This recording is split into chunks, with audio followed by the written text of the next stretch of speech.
Videos بھی دکھائی ہیں. اگر 18ویں ترمیم کو بنیادی طور پر دیکھا جائے تو یہ کام ہیلتھ ایجوکیشن کے یہ کام کرنے کی ضرورت ہے صوبائی حکومتوں کے, اور جو ایس آئی ایف سی کے تحت آپ اکنامک ایکٹیویٹیز کر رہے ہیں اور گرین پاکستان انیشیٹو کے تحت زراعت میں کام کر رہے ہیں, وہ کام ہے وفاق کا. ایک تنقید بہت زیادہ کی جا رہی ہے کہ آرمی کا ہر شعبے میں رول بڑھتا جا رہا ہے, تو اس تنقید پر آپ کا رد عمل کیا ہے؟ تو چھوڑ دیں.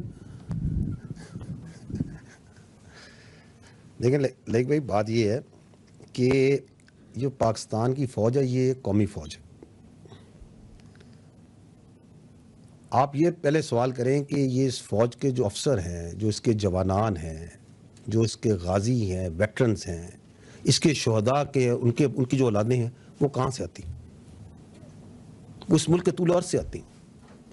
وہ گلگت سے آتی ہیں, بلتستان سے آتی ہیں, کوئٹہ سے آتی ہیں, کشمور سے آتی ہیں, ملتان سے, پنڈی سے, شہروں سے, گاؤں سے, لکی مروت سے, پشاور سے, ہر جگہ سے آتے ہیں. وہ تمام مذاہب سے بھی آتے ہیں, تمام مسالک سے بھی آتے ہیں. اور سب سے بڑھ کر جو سمجھنے کی بات ہے کہ وہ اس ملک کے متوسط علاقوں سے آتے ہیں, مڈل کلاس سے آتے ہیں, غریب خاندانوں سے آتے ہیں. تو یہ جو آپ کی فوج ہے, اس کے جو افسر ہیں, اس کے جو جوان ہیں, یہ اس ملک کا اشرافیہ تو نہیں ہے. یہ تو وہ گلدستہ ہے جو کہ متوسط اور غریب طبقوں کا ہے, تمام رنگوں کا ہے, تمام مذاہب کا ہے, تمام علاقوں کا ہے, تمام نسلوں کا ہے. اور یہ ایک میرٹ بیس سسٹم کے تحت کام کرتا ہے. اور اس میں جو افسر ہے, جو جوان ہے, اس کی جو پہلی اور اولین بھی اور آخری ترجیح کیا ہے, وہ پاکستان ہے. And that is why you see کہ وہ جو افسرز ہیں اور وہ جو جوان ہیں, جو اس کی سب سے قیمتی چیز ہے اس کے پاس, وہ کیا ہے؟ وہ جان ہے اس کی. وہ یہ جان اس ملک کے تحفظ, اس کی انٹرنل سیکیورٹی, اس کی فلاح و بہبود کے لیے دینے کو ہر وہ تیار نہیں ہوتا. اور یہ جو تسلسل ہے جانے دینے کا, یہ 1947 سے چلا آ رہا ہے اور چلتا رہے گا انشاءاللہ. لیکن اس کے لیے the all credit doesn't go to us. اس کا جو مین کریڈٹ ہے وہ جاتا ہے پاکستان کی ان بہادر ماؤں کو, ان ماؤں کو جو اپنے جگر کے گوشے اس فوج کو, ان قانون نافذ کرنے والے اداروں کو دیتی ہیں کہ ان کی وساطت سے وہ اس ملک میں نچھاور ہوتی رہی. تو یہ جاننے کی بات یہ ہے کہ یہ جو آپ کی فوج ہے, یہ کسی خاص ایک سیاسی سوچ, ایک زاویے, ایک گروپ, ایک پارٹی, ایک مذہب, ایک مسلک, اس کو تو لے کے نہیں چل رہی نا. یہ تو پاکستان کو اور پاکستان کی ترقی کو لے کے چل رہی ہے, اور اس میں کبھی نہیں ہچکچائی.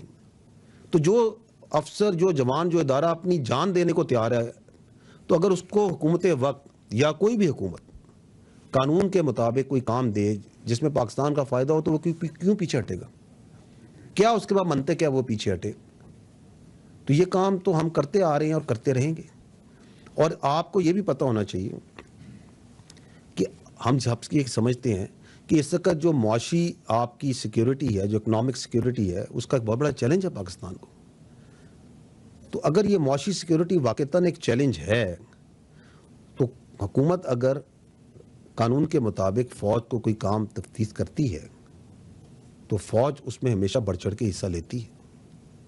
اور اس کے لیے اگر چاہے وہ ایس آئی ایف سی میں ہو جس کا آپ نے ذکر کیا, چاہے وہ زراعت میں ہو, تعلیم میں ہو, صحت میں ہو, روزگار کے مواقع میسر کرنے میں ہو, جو بزنسز ہیں ان کی سیکیورٹی پرووائڈ کرنے میں ہو, قدرتی آفات میں ہو, تو جہاں پہ بھی جو عوام کی فلاح و بہبود ہے, اس میں پاکستان فوج being a national army and a representation of the middle and the lower classes of this country will never hesitate and has never hesitated. اور ہمیں یہ بھی معلوم ہونا چاہیے کہ ہم جو یہ دہشت گردی کے خلاف جنگ لڑ رہے ہیں, میں پہلے بھی یہ عرض کر چکا ہوں کہ اس کا علاج صرف کائنیٹک آپریشنز میں نہیں ہے. اس کے لیے ایک whole of the nation approach چاہیے تمام ڈومینز میں, اور اس میں تعلیم ہے, صحت ہے, روزگار ہے, معاشی و معاشرتی ترقی ہے, بہت اہم ہے. تو آپ نے بھی دیکھا ہوگا میری بریفنگ میں بھی کہ جس ان جگہوں پہ فوج کی ڈپلائمنٹ زیادہ ہے, جن علاقوں میں انٹرنل سیکورٹی پہ ہمارا زیادہ تعیناتی ہے, وہیں پر ہمارا زیادہ فوکس ہے ان پروجیکٹس کے اندر. And the question also is کہ is it the Pakistan army کیا دنیا میں ایکسکلوسیو آرمی جو یہ کام کر رہی ہے؟ اگر آپ نگاہ ڈالیں تو پوری دنیا میں بیشتر ممالک میں ان کی افواج جو معاشی اور معاشرتی پروجیکٹس ہوتے ہیں ان میں اپنی حکومت کو اور اپنی عوام کا ساتھ دیتی. اس کی متعدد مثالیں ہیں. فرق صرف یہ ہے کہ وہاں پہ ان کے اس کام کو قدر اور ستائش سے دیکھا جاتا ہے. ہمارا مسئلہ یہ ہے کہ ہم اپنے